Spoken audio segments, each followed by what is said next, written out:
Welcome to another episode of Not Your Average Lives. Today's episode is number 30, which marks a big milestone in this podcast.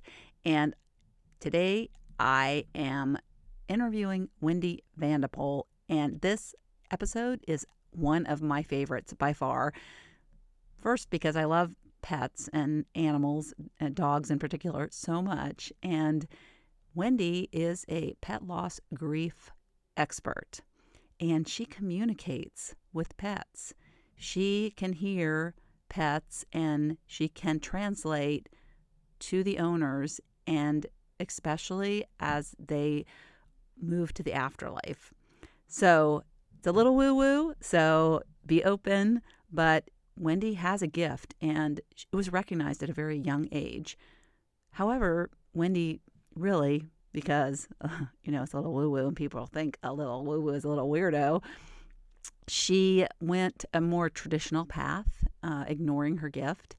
And she later in life, as life happens and our gifts sometimes, they keep, the universe keeps reminding us of our gifts.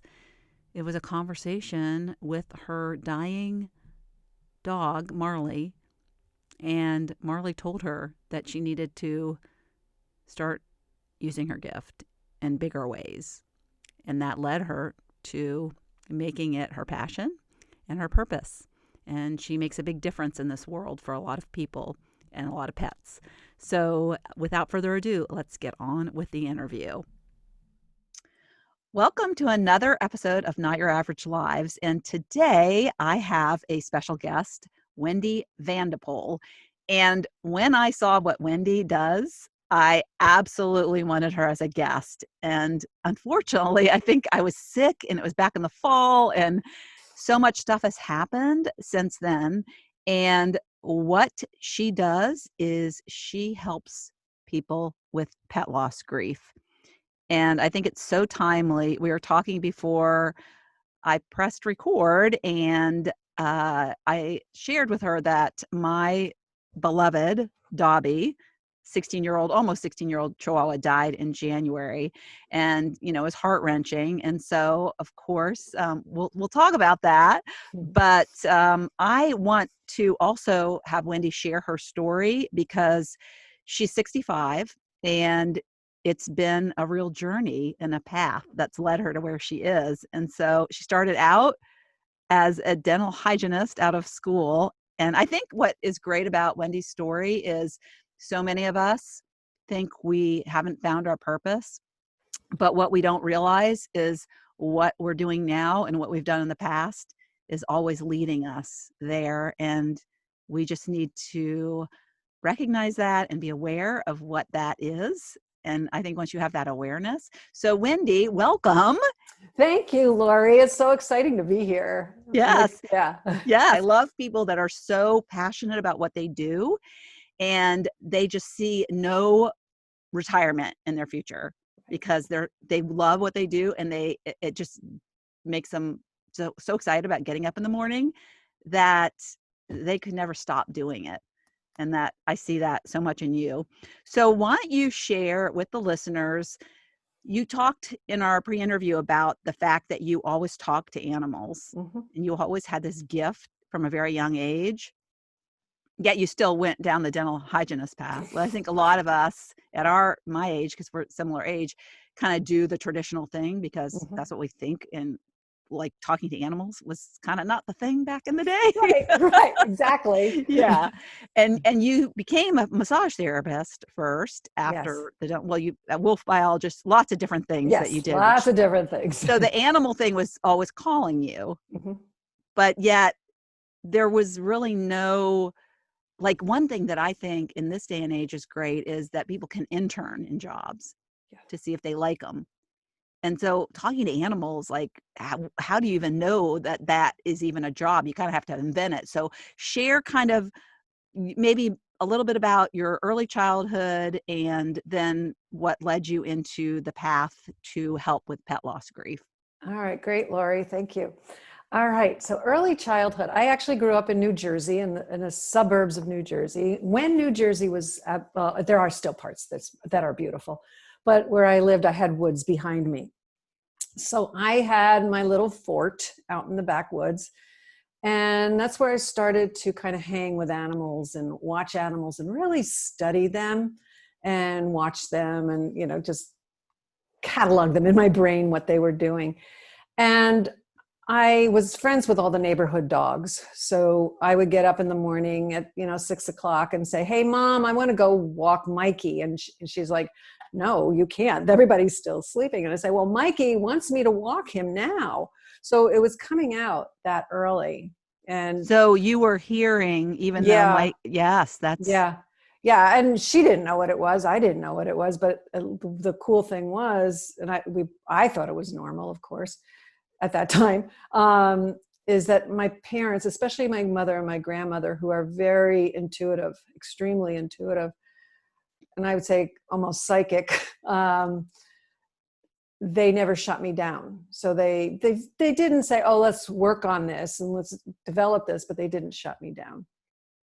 So yeah, like, because I think even yeah, then, any kind yeah. of psychic abilities were thought of as kind of witchcraft or something. Witchcraft, yeah, it was seen as dark and bad, which it's not. Um, so over the years, I was, just kind of live life like, talking to animals, and dogs would follow me. It was just the whole 9 yards, bringing them home, just like a normal kid So, would. so you did not have any dogs I of did. your own? Oh, okay. Yes, yes. I had dogs. We had And lots of dogs. lots of dogs. Yeah, And we had puppies. I learned yeah, sex ed from my yeah, puppies being yeah, born in our house. So I felt yeah. very lucky Yeah. because that was kind of my gift is I had a lot of animals to love Right. Yeah. and was And I exposed had to them. birds too. Ah, My grandmother loved birds. So, and nothing big. We had parakeets and canaries and all that kind of great stuff. So I yeah. loved horses too. Yes, me too. So I ended up getting a horse when I was Oh, like 12. cool. Oh, Yeah. It was a cool. big passion of mine. So Yeah. yeah. Yeah. Yeah. Yeah. My mother, no. Horses, no. But I was a goat. I love goats from when I was a little kid. We had So that was somebody my, near us who had goats, and I remember a yeah. friend of my sister's babysat the goats, and one of them got Yeah. sick, and we had to take it to the vet in our station wagon. But that was the extent of my goat Ah, I love knowledge. it. I actually, as an adult, I took one of my goats hiking up in the White Mountains. They're funny to Yeah. watch. Oh, Oh, they're great. yeah. Yeah, we did this mountain climb, and there were a bunch of kids from inner city kids at a camp, and they stopped. They see me hiking with this goat, and they're like, "What kind of dog is that?"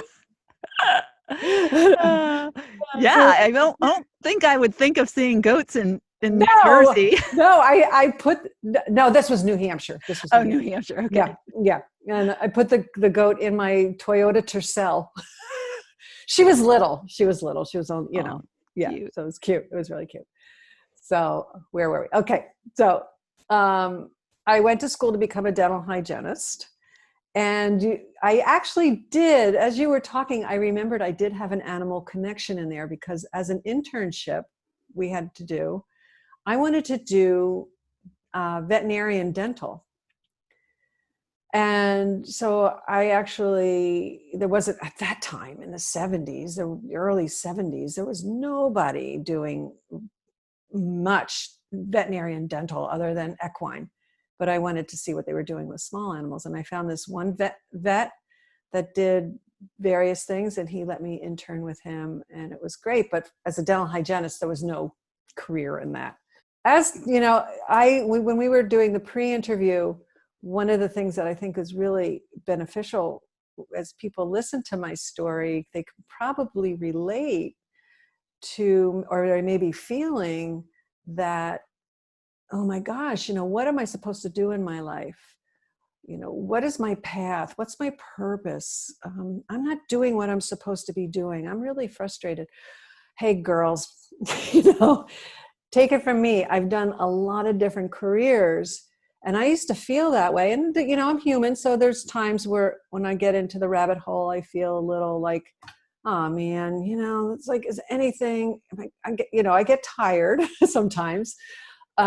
But what I realize is that everything we do as humans, the gifts that we get as human beings and the choices and everything we make, that is what makes us into the powerful and the wonderful women that we are when we reach our cronehood, you know, because that's what I'm in right now, and I'm having a blast.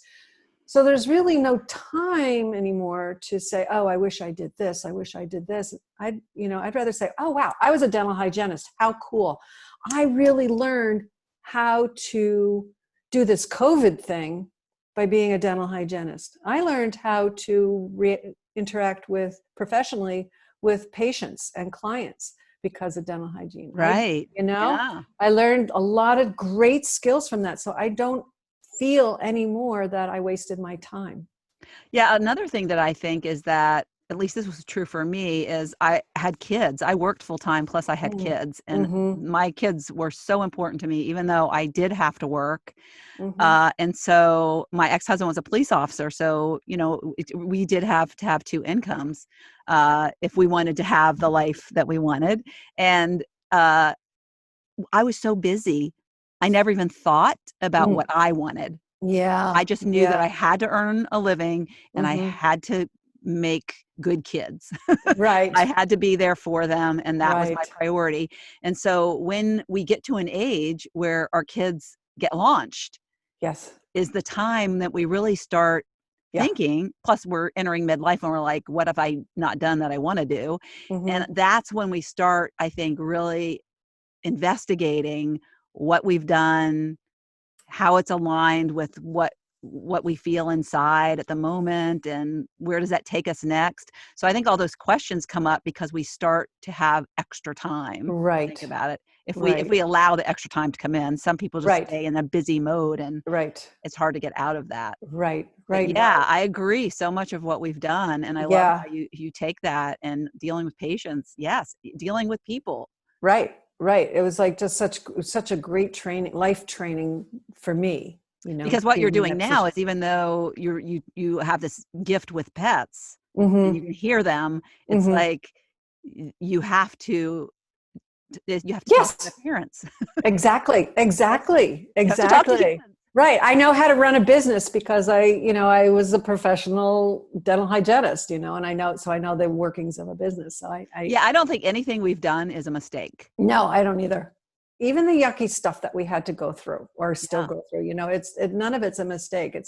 And even grief. And I think in our society, we're not alone. We're not supposed to grieve. We're supposed to change really fast, you know. Yes. But there's so much to learn. Grief can change your life. It's where you find what I work with my clients is what you do with your grief and what relationship you build with it. And what is the story of your grief, and how is that story going to help you heal and give you hope and give you the forward momentum Right. to So bring me yeah. up to speed on where, like, you transitioned when you were in your 40s Mm-hmm. into massage therapist. So at some point you realized you wanted Yeah. to get more into, I don't know, massage therapy to me is kind of more holistic, Yes. you know, Right. less Right. science, more Right. Right. intuitive. Right. Like my massage therapist, who I love, she actually lives in the neighborhood. She can, she gets energy from people, Yeah. and she can tell by touching people Right. if they have bad energy, Mm-hmm. or, I was like afraid because I was going somewhere else for a massage. And then when I met her and she was telling me that she had this capability, I was like, I don't know if I want her to touch Right. me. No, no, that's a I valid want to have good concern. juju.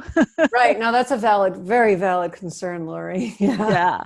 Yeah. So Yeah. then you realized you wanted to move into the space. Did you just start to embrace it and it was pulling you there? How did that happen? Well, I between massage and the dental hygiene, I went back to school to get my graduate degree, and it was still in the science, but it was with wolves. So that's where I had the opportunity to work with study wild wolves in Minnesota, and that was really fascinating and wonderful.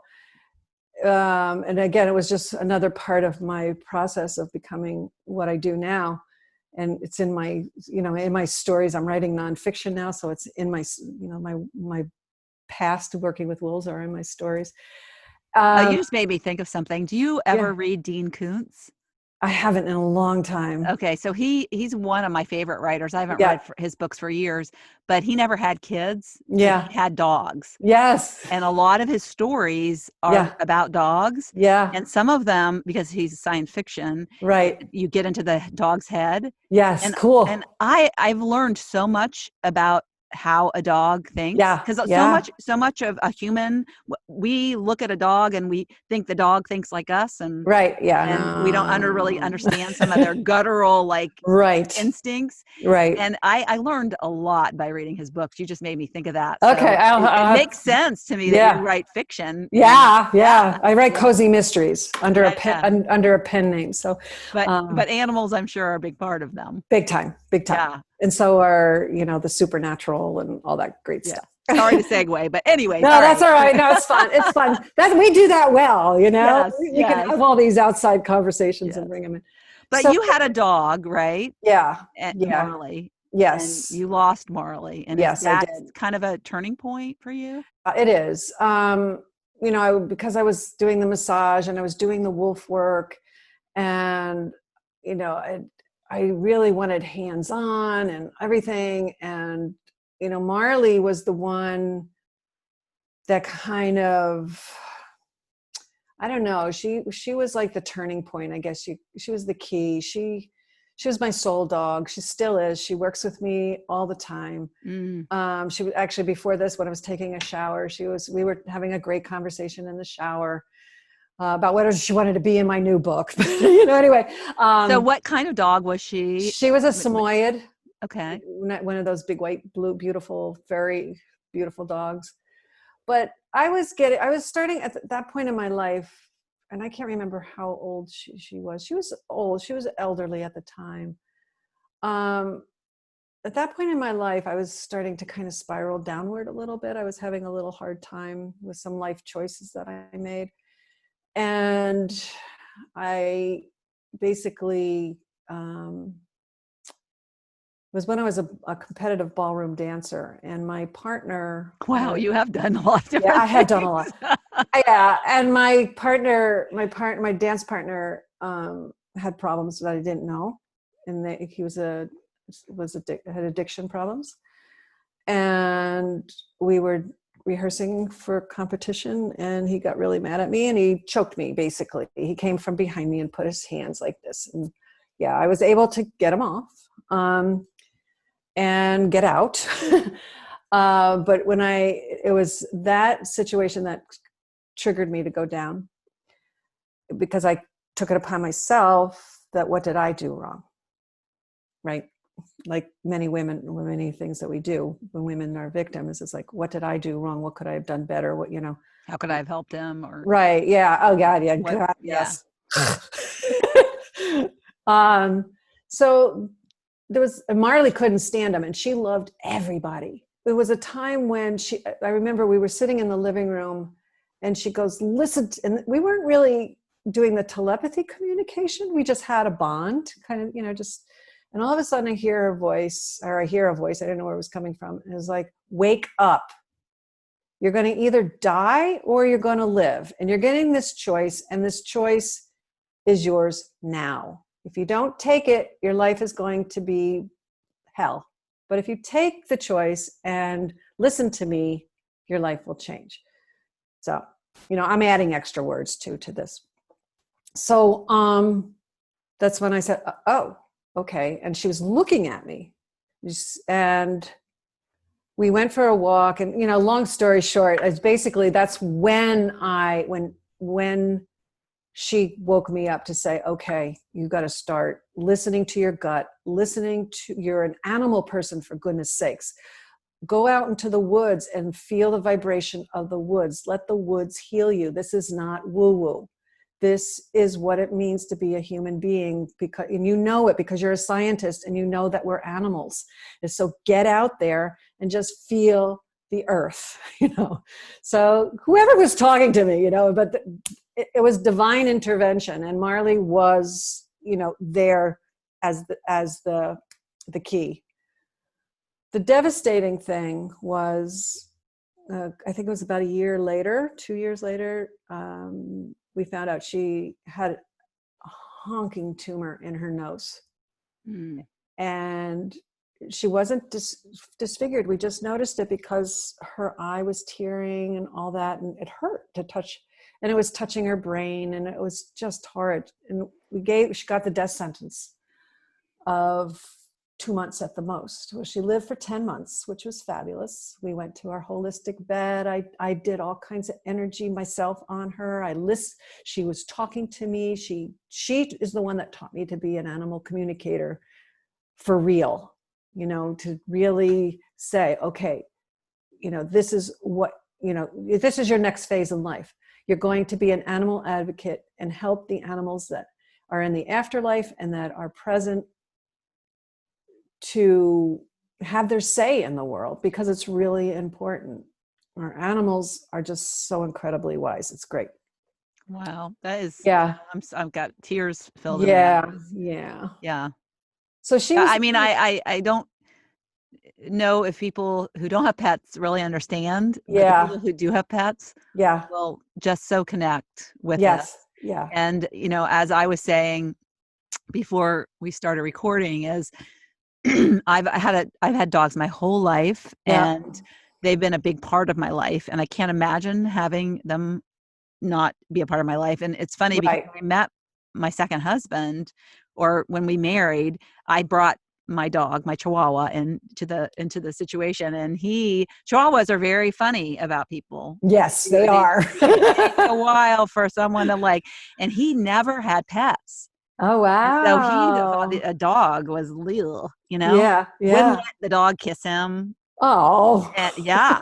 And I even was like, I was getting signs like Marley was this about your Mm. dance partner. I was like, red flag here. If you don't like Mhm. the dog, and Yeah. Dobby Yeah. wins.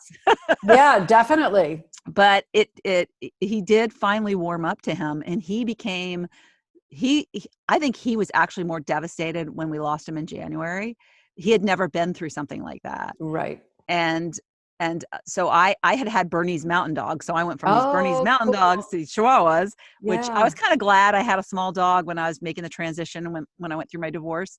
But I remember the first dog I had that we had to put down Mm. as a burner. He lived till 12, and Wow, that's great. yeah, yeah.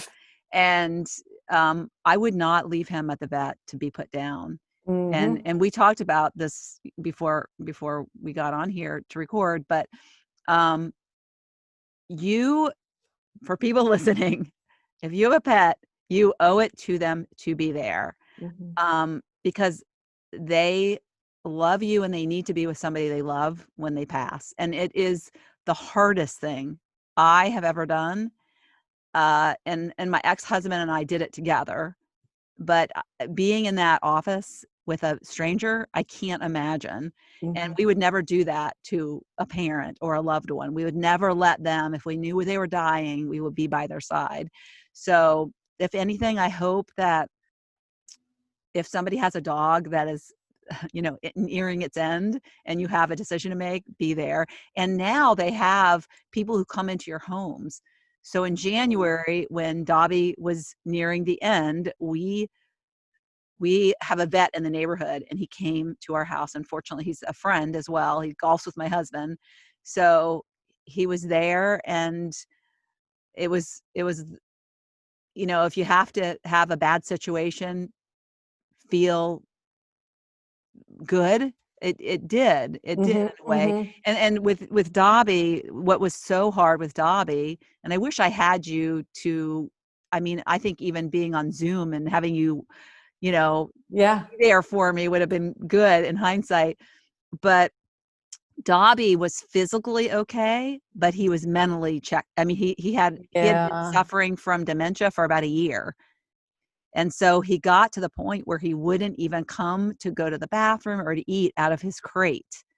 And he was scared of us. So No. it was really hard, and we had the vet come. We tried some drugs that didn't really work, just made him a little more like energy is, Yeah. which is what they said, but Yeah. didn't bring his cognitive ability back. But I said to him, it's so hard because he's not suffering, and the Right. vet said he is suffering Yeah. Yeah. because he doesn't know who you are, Right. and so he, that was the really hard part because it was almost like I was making the decision for him, whereas when Oh, they're really yes. sick, you're, like, saving them from the pain, but it was so peaceful because I held him, and even after he died, I held him for a long time, and I Nice. hadn't been able to hold him for Right. so long, Mm-hmm. and, he hadn't been relaxed for so long. Mm. And so his passing was actually in a way like a lot of, I think, dogs when they're at the end and Yes. you're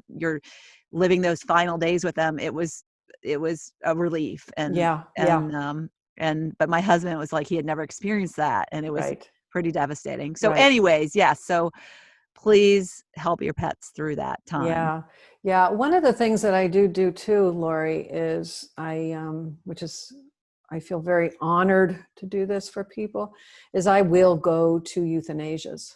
So these are, and be present, Mhm. doing energy work on the people as well as the animals, and just kind of holding the space and just being there to, help all the emotions that come up. And the other thing I want to add to you, and it is a very beautiful experience. Um, it's devastating. Yeah, I'm not discounting that at all. But there's just something about when a family gets together and is present at a euthanasia. It's really quite remarkable. Not everybody can do it, and that's okay too for the people that are listening that may have had a situation where they couldn't get there on time. And, if they're in an emergency clinic or something, Right. just couldn't get. So, I do want to acknowledge people that, Yeah, and that actually happened to our 3rd burner. yeah, We went away to a yeah, remote island, and he was ill, but yeah, we didn't know he was gonna die that weekend, right, and he right, took a turn for the worse, and fortunately, right. my daughter was with him, took him to the Oh, emergency good. vet. She was in college at the time, and she had come home for the weekend, but it was in the middle of the night when Mm, we got a call from the vet, and he said he's not gonna make it, and he needs right. to be put down, and so he was alone, and it was Yeah. and it was on my birthday. It was my Oh, actual birthday because we had gone oh, away for my birthday. So, yeah, and yes, do recognize, and thank you for saying yeah, that because there are yeah. situations where Where we're you out can't, of our yeah. control. Yes. Right. But the Mhm. other thing too is, and this is something I learned, my own experience was having my other animals, even when I had birds, even having birds at the euthanasia, because I was able to have my vets come to the house, um, and you know we were able to create a nice ceremony and all that kind of stuff. But my first when Cato died, one of my Sams, and um, Was I this did, after Marley? this is before. Before, okay. Yeah, no, excuse me. It was when Maya died. My first Sammy. She died at Angel Memorial Hospital in Massachusetts, and Cato wasn't in. We didn't think to bring Cato in to have last hellos or goodbyes, and he grieved so hard, so hard. He even looked at I was amazed. He looked at a picture of her that I had that was like his level. I never knew this. He started to howl at the picture. He would look at the picture and he just started to howl. And then he would look at the picture again and started to howl. I'm like, how does he know that's her? And so then I learned that, okay, from now on, I am making sure that the dogs that are surviving are present at the euthanasia. Mm. And so that's what I did. They were there. They were able to sniff. They were able to do their thing.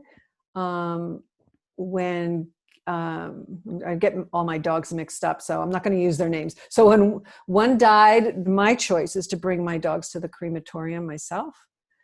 And my husband and I do that. So was at night, so the crematorium wasn't open till the morning. So we kept the dog's body and on his bed.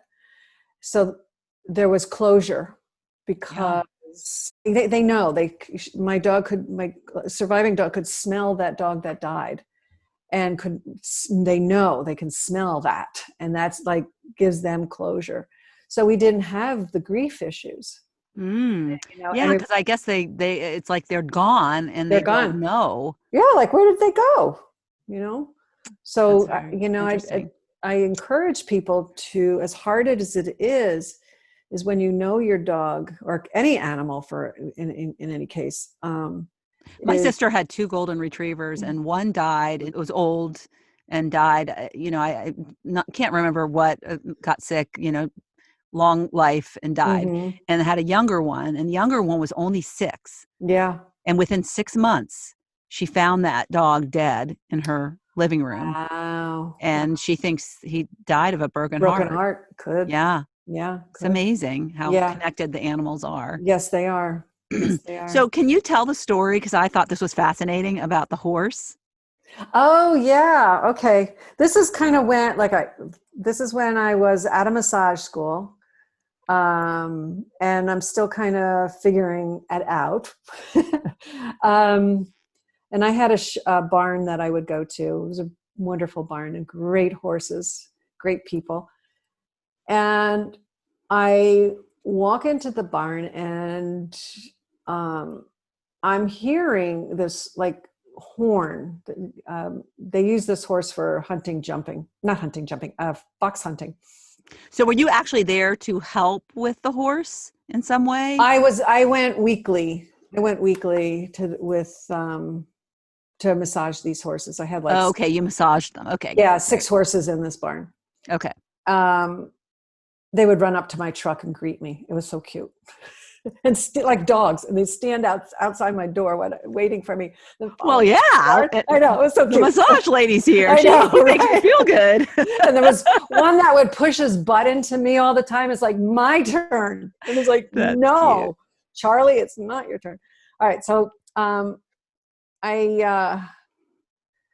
I come one, I don't remember again where this was in the field of things of working with these animals, but I walk into the barn one day for this massage for this one horse, and I'm hearing, and he's showing me this, the loud horns, a loud horn just blasting and blasting and blasting. And I'm like, what's that? That's what's going on there. Because I don't fox hunt. I'm not a equestrian. I just love horses and understand them, and I understand their kinesiology and all that. And so, he's really uncomfortable, and he's like, don't like it, don't want to do this, don't want to do this. And I said to the barn manager, I said, what's going on? I'm hearing a horn, I'm seeing a horn, and he's like really agitated. And she goes, oh, we just started conditioning him with the foxhorn 24/7. Because you had said that he was not liking fox hunting. He was kind of resisting it. Yeah. So they started doing that, I guess, to Right. condition him. Right, to Okay. condition him. Thinking it would help. Yeah, thinking it would help. They were just being helpful. And I said, well, you got to cut it out. And that's when I sort of just said, you know what? I'm getting the message from, I didn't care, because it was, again, I was, being his advocate, and he trusted me. And I said, he doesn't like it. He doesn't like fox hunting.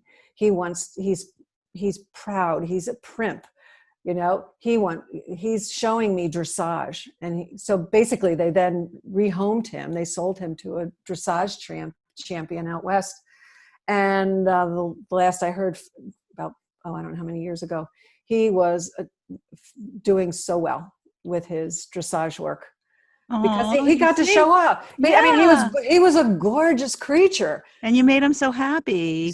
I know. That's gotta feel good. It feels really good. Because, and when we were talking about this, it's like so many humans get forced into right.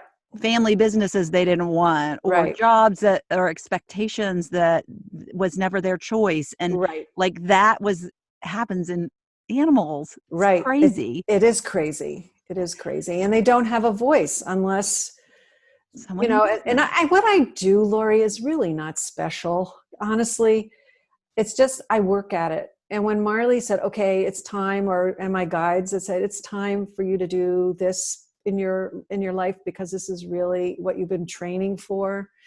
And it's true. It's like kind of like my baseline, where from what everything else comes from, is trusting my gut and trusting my intuition and really being true to that, through the voices of the animals, through the voices of nature, through the voices of my spirit team.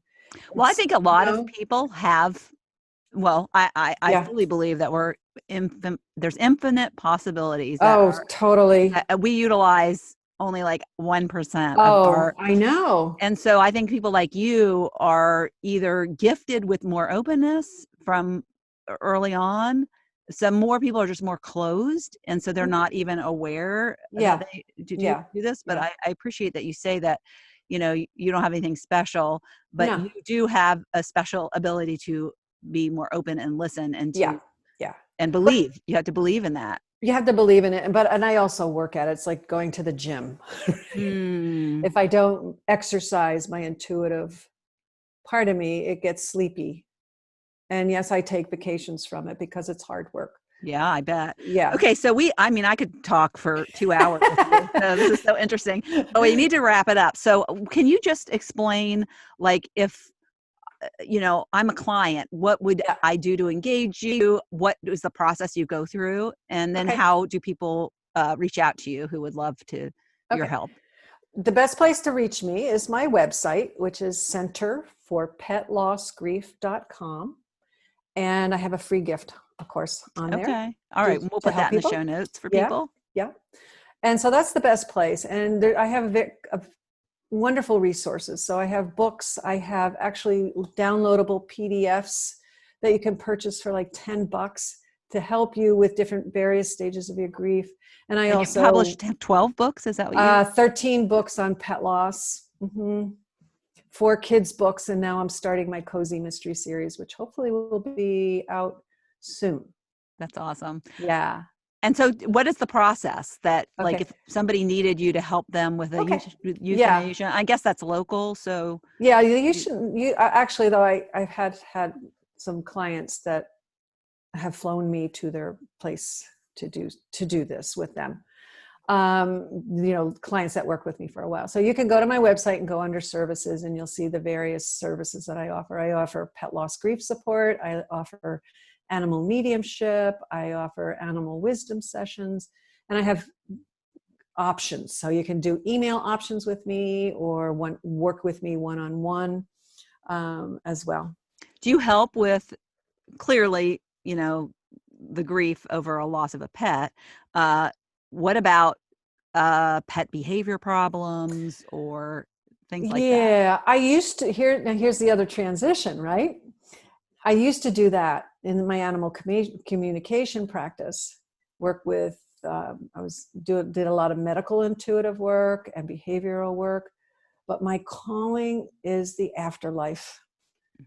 I really, because to be fair to my clients, when it comes down to like behavioral issues and things like that, or medical, it's, you got to go to the veterinarians, you've got to go to the dog trainers. So sometimes, the nice thing is I could fine tune a lot of stuff, or see, like I have a very good gift to see tumors. I can see where tumors are placed in the body and disruptions and that sort of thing. But you can't make them go away. I can't make them go away, Yeah. and the pain that people go through. But Mm-hmm. my gift is with the afterlife and pet hospice. It's always has been. So that's really where I'm focusing my Yeah. work at this point, in this transition that I'm doing. That's great. Yeah. Well, thank you so Thank much. you. I think what you do is amazing. And I think that it's such an interesting niche. Mm-hmm. And you are a service to our canines, and Mm-hmm. you make their lives better. And they're such precious, adorable creatures. I have a They are. puppy who Oh. Yay. I jumped right back into it. I even Yeah. did, I have an online dog trainer who's helped Yeah. me because it's been so long since I've had a puppy. I'm like, what the Yeah. I heck? know, right? I don't remember this. I don't either, Yeah. right? But he has just been such a joy. Oh, And good. yes, and he's so amazing. And and it's been fun with my husband because since he had never ever had a dog before, he'd never been through the puppy stage. So it's like, Oh. he picked them out. So it's like he's the one, the lineup of the puppies. He picked them out, and Oh. he's been a big part of the parenting. Oh, So it's been that's great. great. Yeah, What kind of dog did you get? we got a Pouton, A which I poodle. never knew what it was, but it's a cross between a poodle and a Coton de Oh. Tuileries. Oh, And wow. yes, when I was looking actually for a King Charles, I thought, and then I Hmm. found these Cavapoos, which is our cross between a poodle and a King Cavalier. And the thing that I love about these blends is that they don't shed. I've Ah, always had shedders, and yes. it's crazy. He has so much hair. He looks like a little sheepdog. He's black and white, Oh. and he's so cute. He's got this hair coming over his eyes. But yeah, one of the things that the breeder described the personality of a Pouton is they are little clowns. Oh, They like to fun. make you laugh. Oh, fun. And he is so funny. He'll take a toy and he'll spin and spin and spin till I'm dizzy. And Yeah. he throws the stuff up in the air and catch it. Oh, He's just like a little entertainer. He's a little, well, and of that's course, fun. he does That's make fun. us laugh. So yeah, so it's been really great, uh, late in life baby. Yes, that's awesome. And I didn't have to go through the pregnancy. Right, So right. yeah. Well, sort of. To get a Yeah. puppy, right? Yeah, you have to go through the The potty baby. training. Yes, right. But anyway, so thanks so much, Thank and you, Lori. I think this is gonna be a great episode. So, Great. all righty. All right. Take care. Okay. Thank you so much for tuning into the Not Your Average Lives podcast. If you haven't yet, make sure to subscribe on iTunes if you have an Apple device. You can find free resources and learn what else I have going on at the moment that might interest you on my website at notyouraveragegrandma.com. You can also find me on Instagram or Facebook at Not Your Average Grandma. If you liked this episode, it would make my heart so happy if you could leave me a 5-star rating. You can also add a review to let me know what you like about this podcast, which will help spread the word about it to others who need a little midlife inspiration. As always, be you, listen to your inner voice, and focus on reigniting that lost spark so you can start living your own, not your average life.